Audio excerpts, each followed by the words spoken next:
The man was sad, and it was raining in London. This sentence provides accurate data. You have a subject, an emotion, and a weather report. It is a functional transfer of information. Grief crept into his chest like the Victorian fog rolling off the Thames. We are describing the exact same narrative event, but the experience of reading this second sentence is different because it uses the physical world to replicate an internal feeling. Technical writing informs the reader. Creative writing transforms the reader's perspective.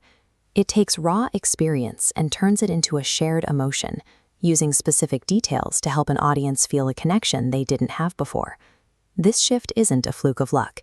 It is the result of three specific intersecting forces: inspiration, imagination, and figurative language.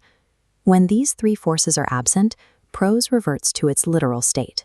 It becomes a sequence of observations that might be factually correct, but fail to leave a lasting impression on the person reading them. To see how this works, we have to look behind the words at the initial why.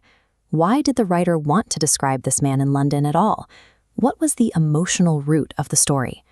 The answer starts with inspiration. The word comes from the Latin inspirare, meaning to breathe into. It is the sudden arrival of creative energy that makes a writer want to put words on a page. For some, that energy is a reaction to the world. George Orwell was inspired by the social and political injustices he observed, turning his outrage into the material for his novels. Others, like Arundhati Roy, find inspiration in complex global events or personal histories. Whether it's a news story, a dream, or a childhood memory, inspiration provides the engine that starts the process. While often seen as a mystical event, inspiration is simply the habit of noticing the world. It provides the initial core that the rest of the writing must then build around. If inspiration is the spark, imagination is the engine. It is the architectural force that takes a single idea and builds an entire world to house it. Imagination is what allows a writer to build a character from the inside out. Charles Dickens didn't just record what people looked like. He imagined their specific fears, their habits, and the contradictions that made them feel alive. This applies to setting. Even when using a real city, the writer must imagine it through their characters' eyes. They must decide how the air smells after rain or sounds at dawn. Through these sensory details, the environment becomes a participant in the story. This mental simulation is why Albert Einstein argued that imagination is more important than knowledge.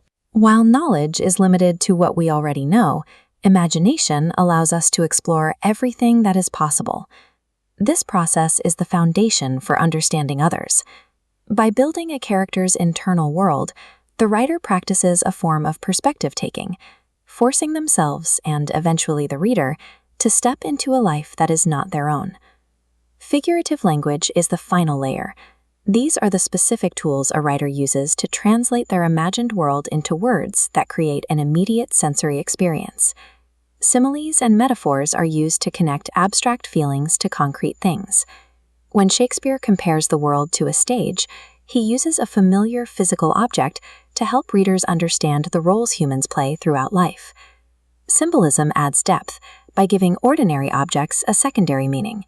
In the work of Scott Fitzgerald, a simple green light represents an unreachable dream, allowing a physical detail to carry an immense emotional weight.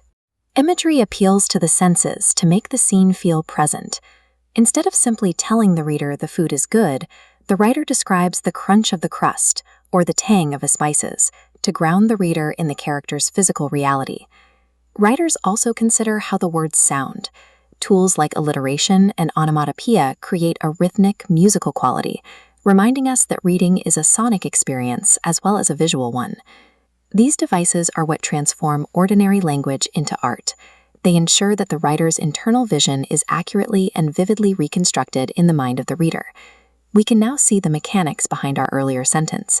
Grief crept into his chest like the Victorian fog rolling off the Thames. In practice, these forces do not work in a sequence. Inspiration, imagination, and figurative language must occur simultaneously to give writing its energy and depth. This combined effort is why research in psychology suggests that reading literary fiction improves our ability to understand the emotions of others. By engaging with a writer's imagined perspectives and vivid imagery, the reader exercises their own capacity for empathy. Mastering these three forces is the fundamental work of a writer. It goes beyond simple storytelling to create a human connection that can make a reader feel challenged, understood, or less alone in the world.